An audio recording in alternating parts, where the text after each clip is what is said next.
창의성 개발 전문 분야에 있어서 널리 알려진 유명한 책이 있는데 제목이 이렇습니다. 창의적 발상의 기술. 창의력이라고 하는 거기에는 나 자신으로부터 시작되는 것이 아니고 밖으로부터 주어지는 그 음성, 경험을 잘 받아들일 때 창의성이 만들어지는 것이다. 이렇게 말하고 있습니다.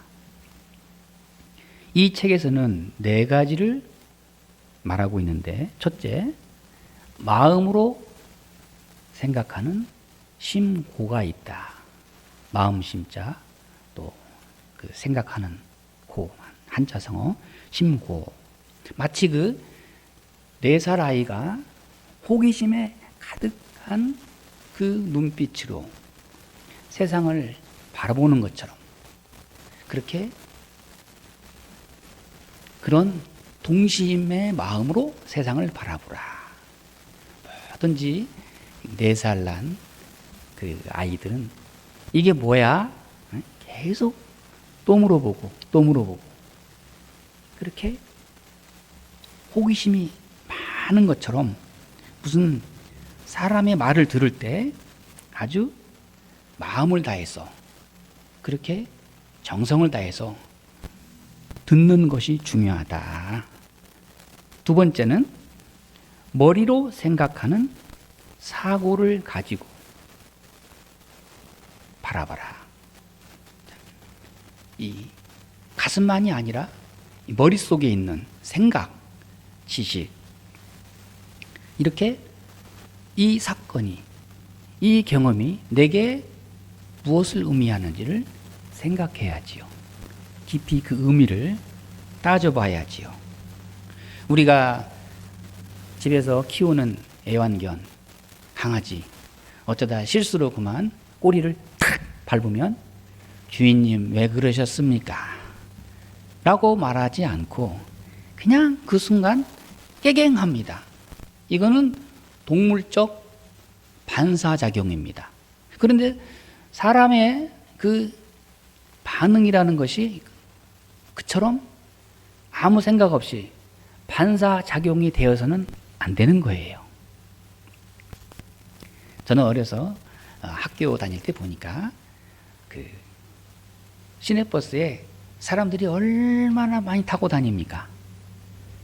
근데 어떤 사람이 그만 실수로 다른 손님의 발을 꽉 밟았어요.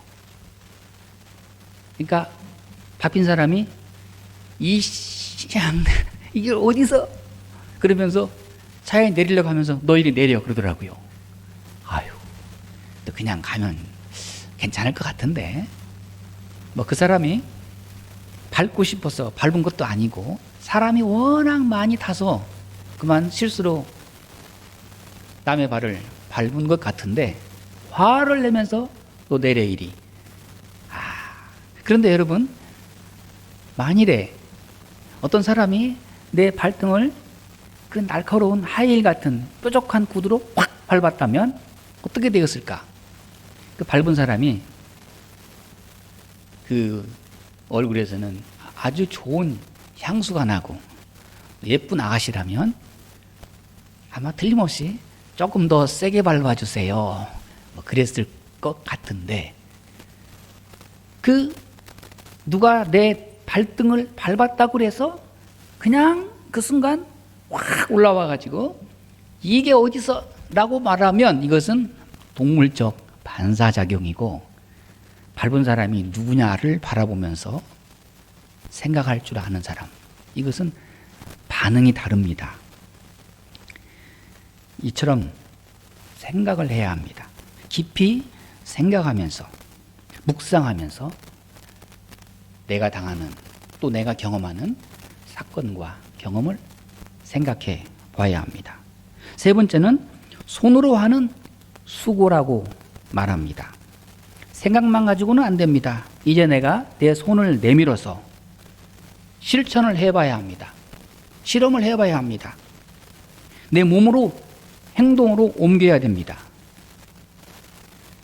끝으로 4번째는 발로 생각하는 족오가 있다. 발로 뛰어야 되죠. 그 현장에 가봐야 되죠. 거기에서 일어나는 그 사건과 사람들의 그 말과 행동을 직접 몸으로 체험하고 내가 접해봐야지요. 그 전까지는 판단하지 말고, 말만 앞세우지 말고 현장에서 직접 보고 듣는 이런 경험이 있고 나서야 비로소 행동에 나서는 것. 이것이 바로 창의성에 있어서 중요한 4가지 핵심을 말하고 있는 것입니다. 지난 주일에 우리는 누가복음 24장에 나오는 엠마오로 가는 제자 둘을 성경에서 보았습니다. 한편 얼마나 어리석은 제자들입니까? 예수님은 지금 부활하셔서 이렇게 직접 그 신령한 몸을 보여주시는데 엠마오로 가는 이 두 제자는 십자가에 피 흘리시고 고통당하시고 아주 그렇게 처참하게 돌아가시는 그 모습만 생각하고 엠마오로 돌아가고 있을 때 예수님께서는 그 둘을 불쌍히 여기사 그렇게 엠마오로 고향으로 돌아가는 두 제자의 곁에 가까이 오셨어. 무엇 때문에 그렇게 낙심하고 슬퍼하느냐? 그럴 때 엠마오로 가는 두 제자는 예수님께 말하기를 그 가까이 하는 예수님이 누구신지도 알아보지 못하고 부활하신 예수님인지 전혀 눈치를 못 채고 말하기를 우리는 그가 이스라엘을 속량할 자라고 바랬는데 십자가에 돌아가셨다. 크게 실망이다. 예수님께서는 그들의 소리를 들으시고 참 안타까워하십니다. 거기다 또 그들은 말하기를 어떤 여자들이 무덤에 갔다가 예수님이 부활하시고 무덤이 비었다고 하는 이야기를 전한다고 하더라. 정말 너무 소극적이고 너무 그렇게 마음이 없습니다. 빈 무덤이라면 한 번쯤은 직접 달려가서 진짜 빈 무덤인가? 한 번쯤은 그 빈 무덤을 현장을 가서 확인해 봐야 되는데 그럴 생각은 전혀 없고 어떤 사람들이 천사의 음성을 들었다더라, 또 누구는 예수님을 직접 만났다더라, 다 그런다고 하던데 나는 못 믿겠습니다. 그런 말이잖아요. 예수님께서는 그들의 믿음 없는 것을 보시고 불쌍히 여기시고 그리고 왜 그렇게 믿음이 없느냐. 자, 여러분, 우리가 이 믿음의 눈으로 세상을 바라봐야 할 것입니다. 오늘 본문의 말씀에 부활하신 예수님께서 다시 제자들을 파송하시는 장면입니다. 부활하신 다음에 다시 제자들을 보내시는데 먼저는 그 전으로 돌아가서 큰 사명을 주시기 전에 제자들을 먼저 부르시는 그 과정을 생각할 필요가 있습니다. 마태복음 10장을 보게 되면 예수님께서 제자들을 부르십니다. 갈릴리 바다에서 그물질하고 있는 그 어부들을 예수님께서는 딱 보시고 나를 따르라. 내가 너희로 하여금 사람을 낚는 어부가 되게 하리라. 마태 같은 사람은 세간에 앉아서 세금을 징수하는 바로 그 현장에서 예수님과 마태의 눈이 딱 마주치는 순간 나를 따르라. 마태는 하던 일을 다 중단하고 즉시 예수님을 따릅니다. 그 순간 예수님께서는 아무 자격을 묻지 않으십니다. 면접을 보지 않으십니다. 그리고는 나를 따르라. 내게 배우라. 내 멍에를 메고 나와 함께 가자. 그러면서 3년 동안 현장 교육을 하십니다. 그 다음 그 부름받은 제자들을 향해서 이제는 기본 자세에 대해서 계속해서 또 말씀하십니다. 복음을 전할 때는 마치 씨 뿌리는 비유와 같다. 씨를 뿌리고 돌아서는 사람에게는 눈에 보이는 건 아무것도 없지만, 그러나 씨는 자라는 것이고, 또 하룻밤이 지나고 또 싹이 나고 또 때가 되면 열매를 맺느니라. 복음 전파자는 이와 같이 낙심하지 말고 농부의 인내를 배워야 된다. 주님께서 말씀을 하십니다. 그러면서 때가 되면 거둘 때는 남이 수고한 것을 내가 거두게 될 것이고, 또한 거둘 때는 이루 말할 수 없는 기쁨을 누리게 되고 감사하는 마음으로 거두게 되리라. 이렇게 제자들을 현장에서 직접 가르치시고 또 말씀하시고 훈련하십니다. 그리고 오늘 이 시간에 최종적으로 파송하는 말씀을 하십니다. 오늘 본문의 말씀에 보면 먼저는 이제 세상을 향하여 돌진하라, 위대한 일을 이루라, 꿈을 크게 가져라, 너희들의 꿈을 실현하라, 이런 말이 없어요. 예수님은 오히려 정반대의 말씀을 하십니다. 두 명령이 있고 두 약속이 있을 뿐입니다. 먼저는 두 가지의 명령. 예루살렘을 떠나지 말라, 기다리라. 이것이 두 가지 명령입니다. 그리고 두 가지 약속은 성령을 받게 될 것이다. 또 내 증인이 되리라. 나가서 사람들에게 외쳐라, 세상을 바꾸어라, 내 꿈을 펼쳐라, 이런 게 아니고 예수님은 두 가지의 명령과 두 가지의 약속을 하실 뿐입니다. 예루살렘을 떠나지 말라. 예루살렘에 그대로 머물러 있으라. 예루살렘은 어떤 곳입니까? 성전이 있는 곳입니다. 만민이 기도하는 집이 있습니다. 내 아버지의 집이 있는 곳입니다. 성전 중심으로 살라. 성전이 먼저이다.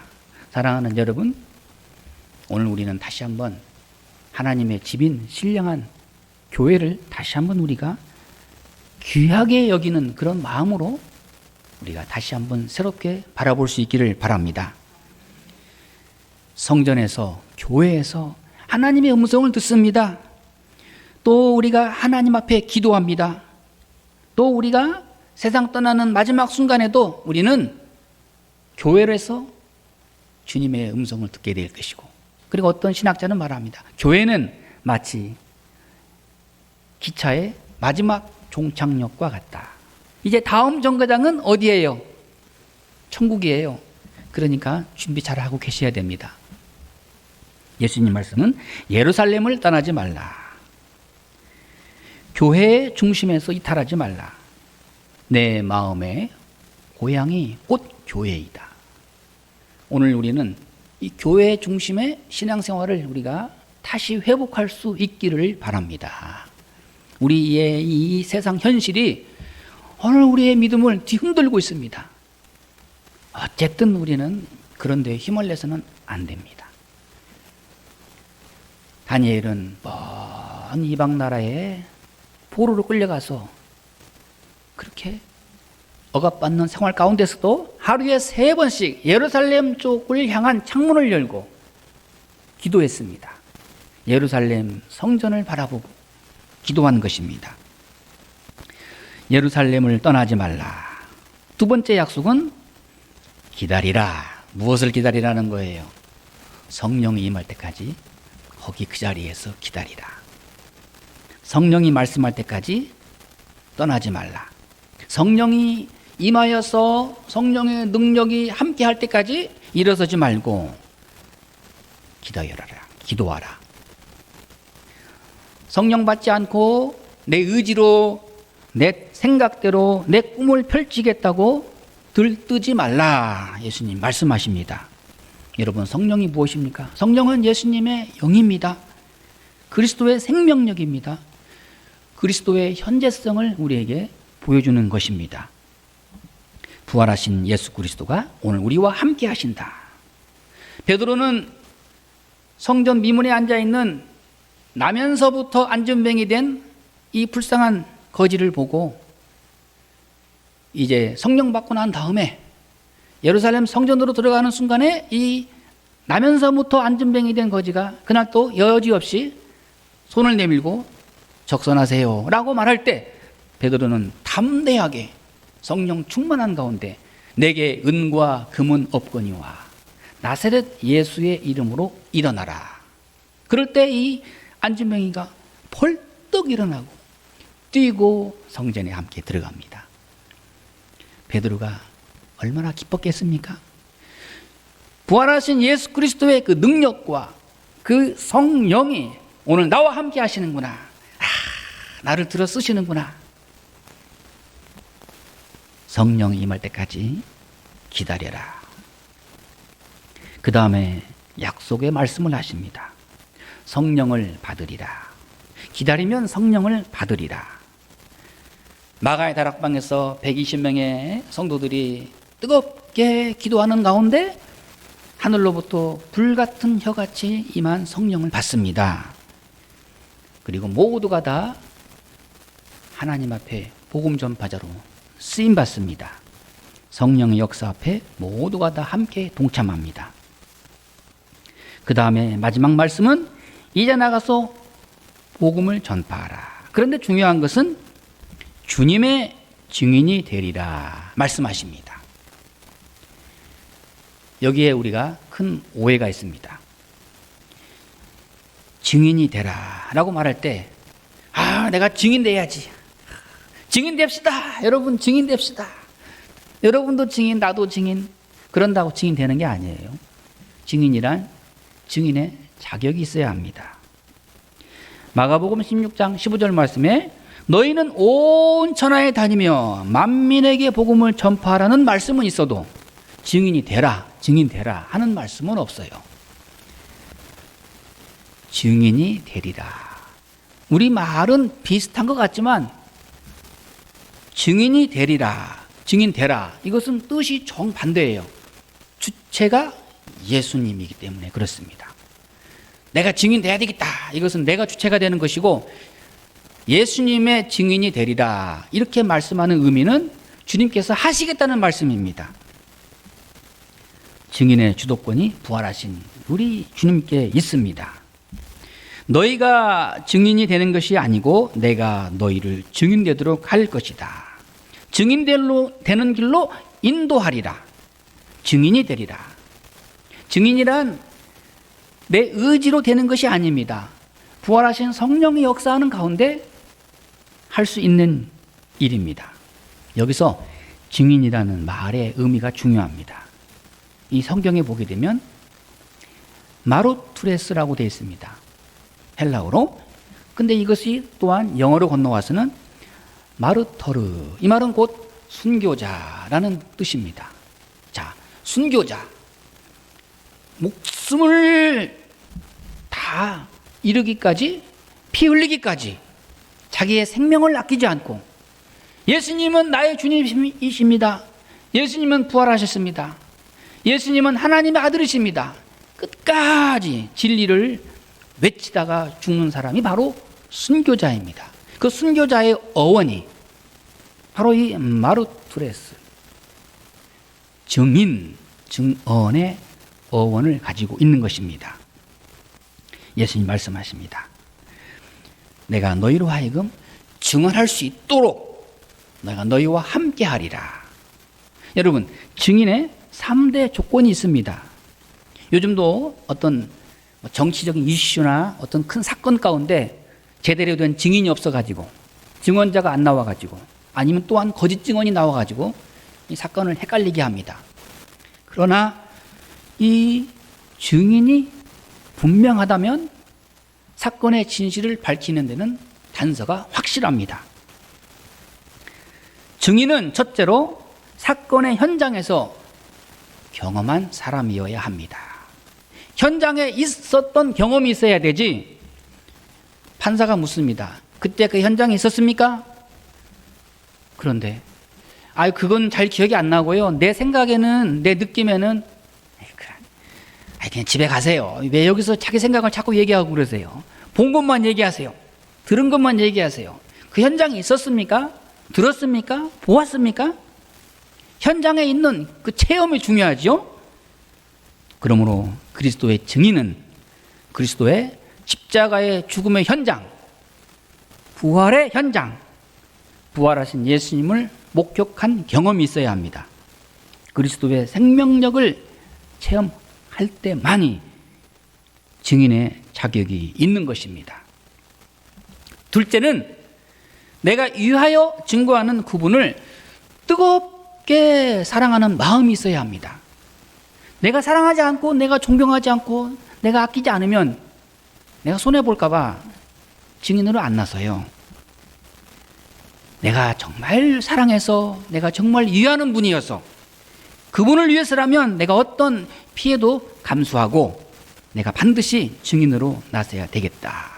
내가 말을 하지 않으면 그 누구도 이 사실을 아무도 알 수 없다. 진실이 숨겨지기 마련이다. 그러면서 그 누구의 말도 듣지 않고 내가 사랑하는 분을 위해서 기꺼이 증인의 자리에 서게 되는 것입니다. 그 순간 그분과 나와의 운명은 하나가 되는 것입니다. 셋째는 이제는 희생적 용기가 필요합니다. 증인은 희생적 용기가 필요해요. 증인함으로 인해서, 증언함으로 인해서 그로 인한 어떤 불이익도 감당할 용기가 있습니다. 누가 무슨 말을 해도 상관하지 않아요. 담대함이 있습니다. 확실한 용기가 필요합니다. 내가 보았습니다. 내가 들었습니다. 내가 그 현장에 내 눈으로 똑똑히 보았습니다. 내가 그 자리에서 경험했습니다. 이렇게 말할 수 있는 그 용기. 근데 그 용기가 없어서 많은 사람들이 다 도망가 버립니다. 그러면 진실이 무너져 내리고 맙니다. 여러분, 우리 신앙인의 용기, 담력, 이것은 성령 충만입니다. 사도행전에 그 나오는 성령 충만은 곧 신앙적 용기를 말합니다. 그전에는 예수님의 제자들도 다 죽음이 두려워서, 십자가의 고통이 두려워서 다 이리 피하고 저리 숨고 다 도망갔지만 이제는 성령 충만 받고 이제는 그 무엇도 두려워하지 않고 담대히 끝까지 목숨 걸고 순교하면서까지 증인의 사명을 감당할 수 있는 것입니다. 코바디스라는 그런 영화가 있죠. 그 로마의 네로의 박해 가운데서 예수님의 수지자인 베드로가 그 로마 성에 들어가서 복음을 외치다가 그만 그 로마 성에 너무 많은 핍박이 일어나고 있어서 그만 베드로가 마음이 약해져서 그 로마 성을 급히 빠져나옵니다. 그럴 때 그 로마 성을 버리고 나온 베드로가 부활하신 예수님을 만납니다. 예수님은 다시 저 핍박이 득세하는 로마 성을 향해서 다시 들어가시는 거예요. 베드로가 그 순간 부활하신 예수님을 보고 묻습니다. 코바디스 도미네, 주여 어디로 가시나이까? 주님 지금 어디로 가십니까? 예수님 말씀하시기를 나는 내가 버린 로마를 향하여 다시 들어가노라.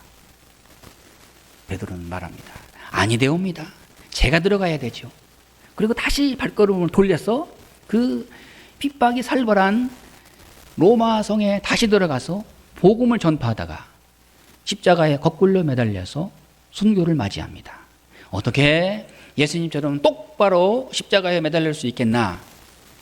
나는 부끄러워서 십자가 질 수 있는 그런 감당할 수 있는 사람이 아니다. 거꾸로 십자가에 매달려서 십자가로 거꾸로 매달려서 그 마지막 생을 마감합니다. 오늘 예수님께서 말씀하십니다. 너희가 내 증인이 되리라.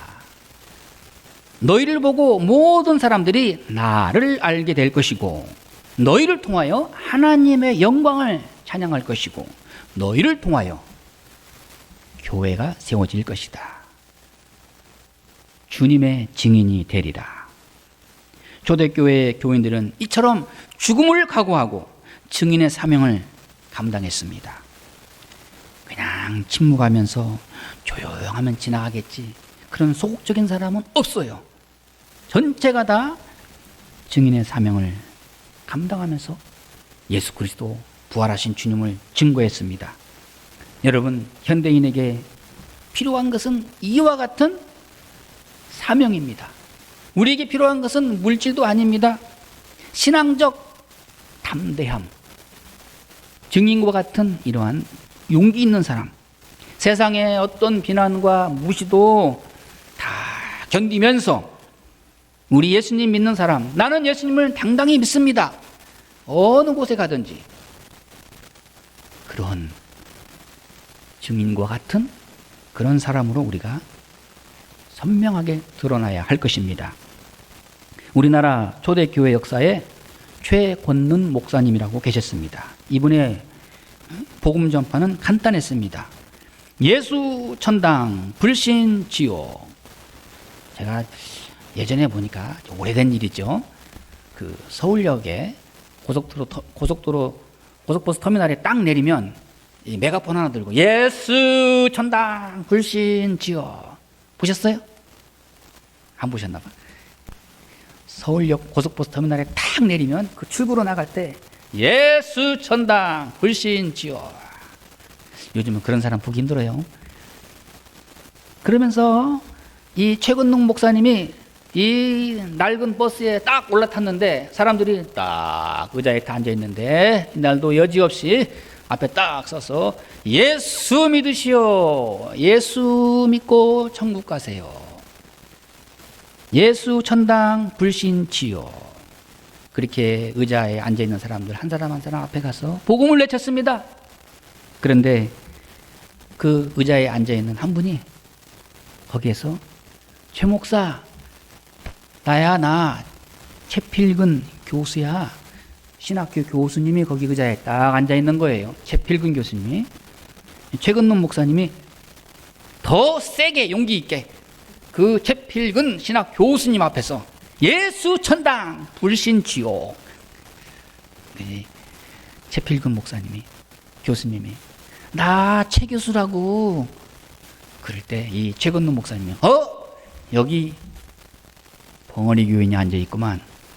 그래서는 최필근 교수님이 굉장히 아주 창피하고 아주 얼굴을 둘 수 없었다, 이런 실화가 전해지고 있습니다. 그러면서 나는 그 순간 벙어리 교인이었구나. 사랑하는 여러분, 우리는 자신을 돌아봐야 합니다. 성령은 받았는데 성령을 소멸하고 있지는 않습니까? 성령의 은사를 소멸할 것입니까? 성령의 감동을 받고 살아갔는데 이 화려한 세상 가운데 하나님은 우리를 복음의 증인으로 부르시고 우리를 통하 역사하시는데 왜 이렇게 많은 사람들이 자꾸 뒤를 돌아보고 주님의 음성에 귀를 기울이지 않고 외면하는 것입니까? 성령의 은사를 우리는 더욱더 귀한 것으로 알고 충만한 가운데 듣든지 아니 듣든지 담대하게 복음을 전파할 것입니다. 어떤 핍박 앞에서도 어떤 비난 앞에서도 하나님의 교회는 반석 위에 든든히 세워져 나갈 것이고, 오늘 우리 한 사람 한 사람을 통해서 이 역사의 현장에서 하나님은 나를 통하여 증인의 사명을 감당하도록 주님 우리와 함께 하십니다. 오늘 예수님 말씀하십니다. 내 증인이 되리라. 주님의 증인이 되리라. 마태복음 28장 20절 말씀에 볼지어다 내가 세상 끝날까지 너희와 항상 함께 있으리라. 주님의 말씀입니다. 기도하겠습니다.